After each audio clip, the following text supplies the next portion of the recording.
This channel does not promote any violent, harmful, or illegal activities. All content provided by this channel is meant for an educational purpose only. আমাদের এই আন্দোলন যাতে না থামে, আমাদের যে 8 দফা যৌক্তিক আন্দোলন, এই আন্দোলনে হয়তোবা অনেকগুলো প্রাণ যাবে, অনেক প্রাণহানি হবে। হয়তোবা আজকে আমিই বেঁচে আছি, কালকে নাও থাকতে পারি। চিন্ময়প্রভু বেঁচে আছেন, কালকে হয়তো উনি নাও থাকতে পারেন, কিন্তু এই আন্দোলন থামানো যাবে না।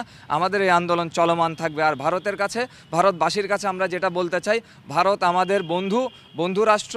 আমাদের অতীতেও সব কিছুতে ভারত আমাদের পাশে ছিল। কিছু মৌলবাদীরা চাইবে ভারতকে টার্গেট করে আমাদেরকে ভারতের দালাল বলে, রয়ের এজেন্ট বলে এই আন্দোলনকে থামাতে। কিন্তু আমরা যেটা ভারতবাসীর কাছে অনুরোধ জানাবো, আপনারা আমাদের ভাই, আপনারা আমাদের বন্ধু রাষ্ট্র। আমাদের যে দাবিটা থাকবে, আপনারা এই মুহূর্তে আমাদের সংখ্যালঘু যে নির্যাতন হচ্ছে, আমাদের পাশে এসে দাঁড়ান, আমাদেরকে সহযোগিতার হাত বাড়িয়ে দিন।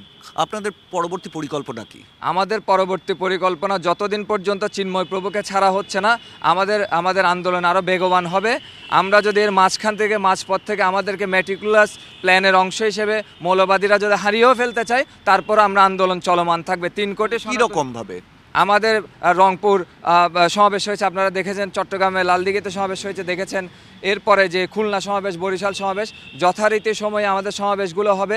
যে যেখান থেকে পারবেন আপনারা এই সমাবেশে উপস্থিত হয়ে এই সমাবেশটা সফল করবেন। সবার কাছে অনুরোধ থাকবে, প্রয়োজনে নিজের জীবন দিয়ে হলেও মনে রাখবেন, অলরেডি কোথাও তো অভিযোগ উঠছে আপনারাও হিংসাশ্রয়ী হচ্ছেন, হিংসার আশ্রয় নিচ্ছেন। আমরা যদি হিংসার আশ্রয় নিতাম, তাহলে বাংলাদেশে এতগুলো যে আন্দোলন, সংখ্যালঘু আন্দোলন হয়েছে, কোথাও কি ক্ষয়ক্ষতি হয়েছে?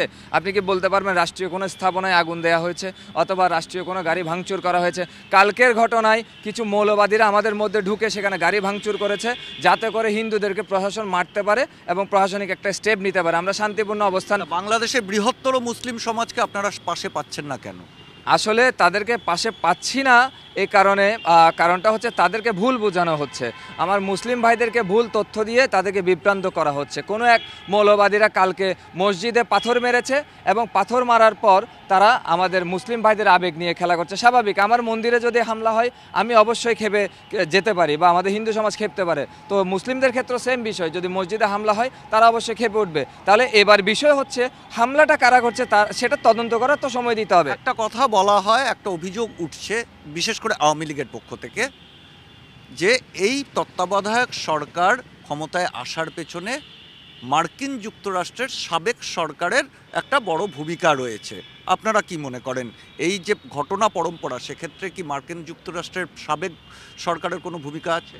আসলে এটা তো ডক্টর মোহাম্মদ ইউনূস সাহেব বলেছেন যে বর্তমানে যা হচ্ছে এগুলো ম্যাটিকুলাস প্ল্যানের একটা অংশ।